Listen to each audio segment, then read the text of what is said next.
Welcome to Mochi English. Today we're going to explore how you can make small talk with your new neighbors. I'll walk you through the situation, and I hope you can imagine yourself in this scenario. It was a sunny afternoon when I first met my new neighbor, Ms. Hiroko. She was watering her flowers outside her apartment as I returned from the grocery store. Her garden was beautiful, colorful blooms swayed gently in the breeze.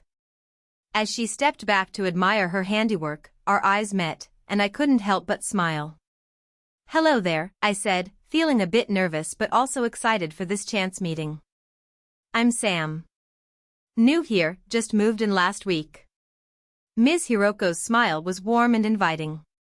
She nodded with a gentle bow of her head and replied, "Oh, hello.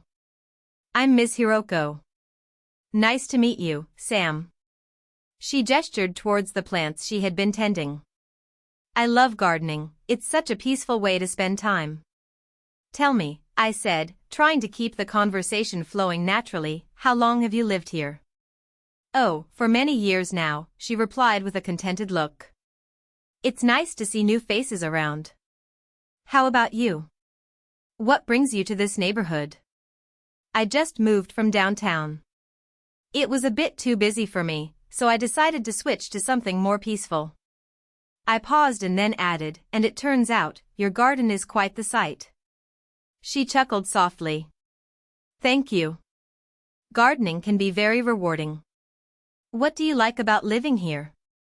"I actually love walking through this area," I said, gesturing around us. "There are so many trees and parks.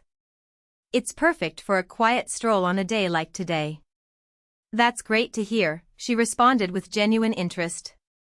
"Maybe we'll bump into each other again while you're out for your walks?" "Definitely. Maybe we can share some gardening tips or talk about the best spots for a peaceful walk around here," I suggested. Ms. Hiroko nodded thoughtfully. "That would be lovely. It's always nice to meet new people in the neighborhood." We exchanged phone numbers and addresses, promising to keep each other informed of any community events. As we said our goodbyes, she waved goodbye with a warm smile, and so did I. And that's how it all began. A simple meeting by chance turned into a friendly connection. Making small talk like this can help break the ice and make your new neighborhood feel more like home. In the next part of today's episode, we'll dive deeper into the conversation. Stay tuned. Now, after that initial exchange, I decided to take the initiative and knock on her door. The timing seemed perfect. She had just hung up a jacket by the entrance. I knocked gently, and when there was no answer, I called out softly, "Hello? My name is Sam. Do you mind if I come in for a quick chat?" She opened the door with a curious expression, and we stepped into her cozy living room. The place was warm and inviting, with soft lighting and a mix of books and plants scattered around. "Come on in," she said warmly, gesturing towards a comfortable armchair. "Thanks," I replied, sitting down. We both took a moment to look around the space before either of us spoke again. After a brief pause, I broke the silence. "I just moved in next door, and it's nice to meet my new neighbors." She nodded, her eyes brightening as she looked at me. "Yeah, same here. It's always good to know who lives nearby." We both chuckled lightly, finding common ground right away. "Have you been living here long?" I asked, trying to keep the conversation flowing naturally. "Not too long," she replied, settling into a small chair opposite me. "I just moved in last month myself." "That's great. Do you like it here so far?" I probed further, genuinely interested in what she had to say. "I do," she exclaimed. "It's quiet and peaceful, which is exactly what I was looking for." "How about you? What made you choose this neighborhood?" I thought for a moment before answering. "Well, my workplace is close by, and the area feels like it has a lot of potential. Not many people around yet, but there's something exciting in the air." She nodded understandingly. "That's true. And speaking of neighbors, did you see those boxes stacked outside? They must be yours." I laughed. "Yeah, they are.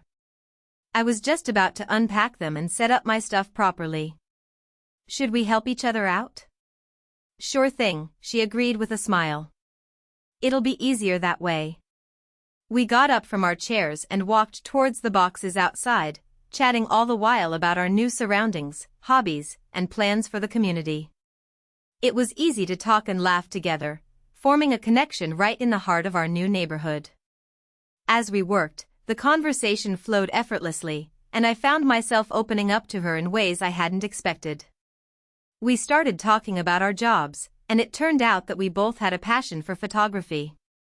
She showed me some amazing pictures she had taken on her travels, and I was impressed by her talent. I shared some of my own photos with her, and we spent a good amount of time discussing the best spots to capture the perfect shot. It was amazing how much we had in common, despite being from different parts of the country. A little later, as we were taking a break and sipping some water, she mentioned that she was an avid hiker and loved exploring new trails.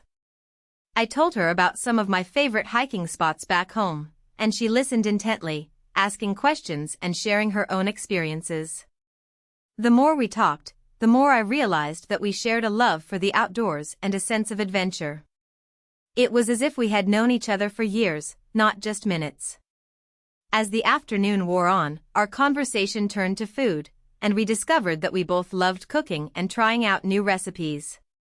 She told me about her favorite dishes, and I shared some of my own family recipes that had been passed down through generations. We exchanged numbers, and she invited me over for dinner the following week, promising to make one of her famous dishes. I accepted, looking forward to tasting her cooking and continuing our conversation. It was incredible how much common ground we had found in such a short amount of time. I realized that making small talk with my new neighbor had been easier than I thought, and it had led to a genuine connection. As we finished up with the boxes and said our goodbyes, I felt grateful for the chance encounter and looked forward to getting to know her better. The neighborhood already felt more like home, and I had my new neighbor to thank for it. As we were putting away the last of the boxes, Maria noticed that I was still carrying a few items. Need any help with those? She asked kindly. Thanks, but I've got it, I replied, feeling a bit embarrassed by how many things I seemed to have forgotten. She smiled warmly and said, well, if you ever need anything, just let me know. We finished up the last of the unpacking, and as we stood there in front of my door, I felt a little awkward about saying goodbye. It had been nice talking with her, but I wasn't sure what to say next. Just then, Maria's phone rang. Oh, that must be Jack, she said, taking out her phone. She answered it and listened for a moment before turning back to me. Sorry, he just wanted to check on something. I nodded, trying not to make too much of the silence between us. Finally, after a few moments, Maria spoke up again. You know, I didn't get your name, she said with a small smile. Oh, right. It's Sam, I replied quickly. And you are? Maria, she said, extending her hand. We shook hands and exchanged contact information. Here's my card. You can call or text me anytime if you need anything. I accepted the card, feeling more at ease now that we had shared our numbers. Thanks, Maria. I'll do that. And you can count on me to help with anything you might need too. Maria nodded and gave a warm smile. Sounds good. Well, it was nice meeting you, Sam. She stepped back slightly as if preparing to leave. Same here, I said, feeling a bit shy but also relieved. We both said our goodbyes, and she turned to go. As the door clicked closed behind her, I stood there for a moment, watching her walk down the hall. I felt a sense of satisfaction and contentment wash over me. Making small talk with my new neighbor had been easier than I thought, and it had led to a genuine connection. As we finished up with the boxes and said our goodbyes, I felt grateful for the chance encounter and looked forward to getting to know her better. The neighborhood already felt more like home, and I had my new neighbor to thank for it. Before we go, let's review the new words we learned today. First, bump into. Bump into means meet by accident. Next, cozy. Cozy means comfortable and warm. Then, potential. Potential means possibility of something happening. Another one, prospective. Prospective means likely to happen or be true in the future. And finally, passion. Passion means strong feeling of enthusiasm for something. Great job today. Try to use these words this week.